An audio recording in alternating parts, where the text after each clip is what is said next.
Imagine flying an FPV drone without ever having to worry about perfectly framing your shot. Imagine a drone that magically deletes itself from your video footage, so it looks like a flying camera floating in thin air. What if I told you that the future of drone videography is already here, and it completely changes the game for both beginners and pros alike? Welcome to the first look at the incredible DJI Avata 360. This drone has been kept tightly under wraps, but I've been incredibly lucky to have my hands on it for months. From capturing breathtaking, epic landscapes in the mountains to chasing high-speed drift cars around tight corners, I've put this machine through its absolute limits. Today, I'm going to share my raw experiences, show you some exclusive extended footage, and tell you exactly why this might just be the greatest tool a solo creator could ever own. Let us start by looking at the actual design of the Avata 360. If you're familiar with the older Avata models, you will immediately notice some big differences. It still rocks that classic Cinewhoop design, meaning it has full propeller guards protecting the blades. This is a massive relief because if you bump into a wall or a tree branch while flying, you're much less likely to crash or cause damage. But when you put it next to the older Avata 2, it is quite a bit bigger in terms of width and height. Interestingly, despite being wider, it is actually slightly slimmer overall. This is partly thanks to the brand new, much slimmer batteries DJI has designed for this unit. Another cool upgrade is the move from 3-blade propellers to 4-blade propellers. This subtle change actually helps drop the noise level down a bit.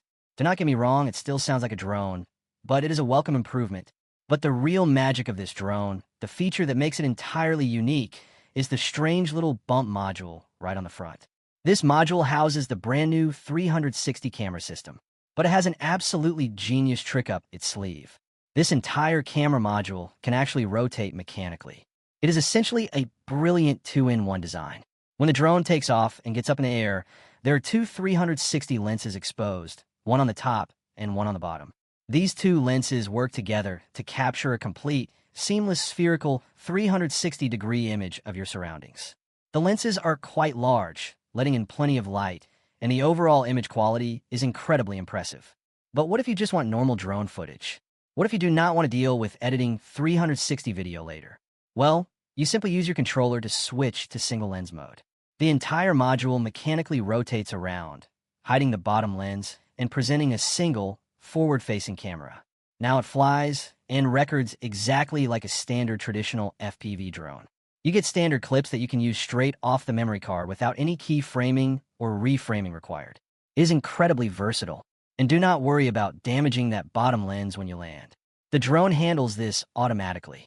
When you initiate a landing, the module rotates to protect the bottom lens, and rubber pads on the bottom of the drone keep everything safe from rough ground. Once you take off again, it spins right back into 360 mode. It is just so smart. Now let's talk about the craziest part of flying a 360 drone. The drone actually removes itself from the final video. Because of how the two lenses overlap their blind spots, the body of the drone becomes completely invisible.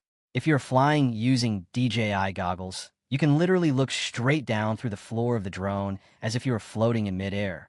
When you sit down to edit your footage, you can pan the camera in any direction, up, down, left, right, and you will never see the drone's propellers or body ruining the shot.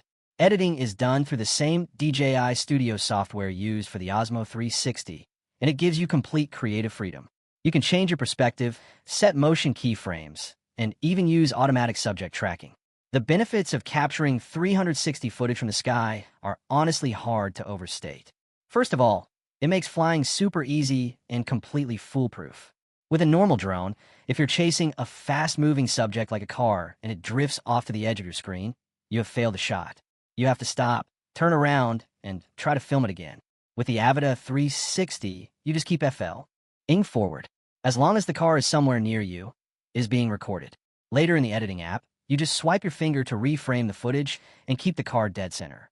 You never miss a moment. You can also create multiple, completely different videos from a single flight. You can export a wide-angle horizontal video showing the horizon, and then export a vertical video looking straight down at the ground for your social media reels, all from the exact same clip. Best of all, by using animated keyframes in the DJI Studio app, you can simulate crazy, dynamic FPV movements like flips, rolls, and tight pans. You can make it look like you're a professional FPV racing pilot, even if you were just flying the drone straight forward in a simple line. It gives everyone access to top-tier cinematic maneuvers. I know what you might be thinking. What happens if I crash and smash one of those big, beautiful glass lenses? I was worried about that too. Thankfully, DJI has thought ahead. There's a very simple lens replacement kit available. You do not have to pack up the drone and mail it back to the factory for a costly repair. You can just swap out a scratched lens yourself and get right back in the air. I actually put this to the test without meaning to. While trying to get a really risky, low-to-the-ground shot with the sensors turned off, I crashed the drone directly into a pile of gritty sand. The lens was completely covered in dirt, and my heart sank. I thought it was totally ruined. But after I gently wiped it clean, there was not a single scratch on it. The durability of these lenses is way beyond what I expected. Speaking of safety, the Avata 360 is packed with obstacle avoidance sensors on the front and the bottom. If you have flown modern DJI drones, you know exactly how magical this tech is. It gives you so much confidence. When I was filming drifting cars, I was flying the drone incredibly close to the action. I never once worried about smashing into the vehicles because I knew the sensors would stop the drone dead in its tracks if I made a mistake. It lets you push your boundaries and get those dramatic, close-up shots without the fear of destroying your gear. And when it comes to weather, this thing is a beast. I flew it up in the mountains during some seriously windy conditions. Not only did it stay perfectly stable, but it also had the power to fly fast directly into a heavy headwind. When it comes to controlling the beast, you have a lot of great options. I primarily use the RC2 controller. It is a traditional style controller with a built-in screen, which means you do not need to wear goggles, and legally, you do not need to have a spotter standing next to you. It is easy to throw in a backpack and perfect for solo creators who just want to get the shot and move on. Of course, if you want that thrilling, immersive bird's eye view, you can absolutely link it up to the Goggles 3 or Goggles N3. You can also use the Motion Controller 3 or the FPV Controller 3 for a more dynamic flying experience. And no matter where I flew, deep in a dense forest, hiking far up a trail, or dropping down a steep waterfall, the video transmission was rock solid. I never experienced a single drop in signal. And, as always, if you ever do lose connection, the drone will automatically fly itself safely back to your exact location. The DJI Avata 360 is an absolute marvel of technology. It takes the stress out of framing, removes the fear of crashing, and lets you capture mind-blowing, dynamic footage with zero advanced skills required. It truly feels like the future of content creation. I cannot wait to share my full, intensive, deeply detailed review with all the exact specs in a few weeks. What do you guys think of this invisible 360 drone concept? Let me know your initial impressions down in the comments below. If you liked this video and found it helpful, please subscribe to the channel, share this video with your fellow creators, and hit that bell icon so you do not miss the massive full review coming next week. Thank you so much for watching, and I will see you in the next one.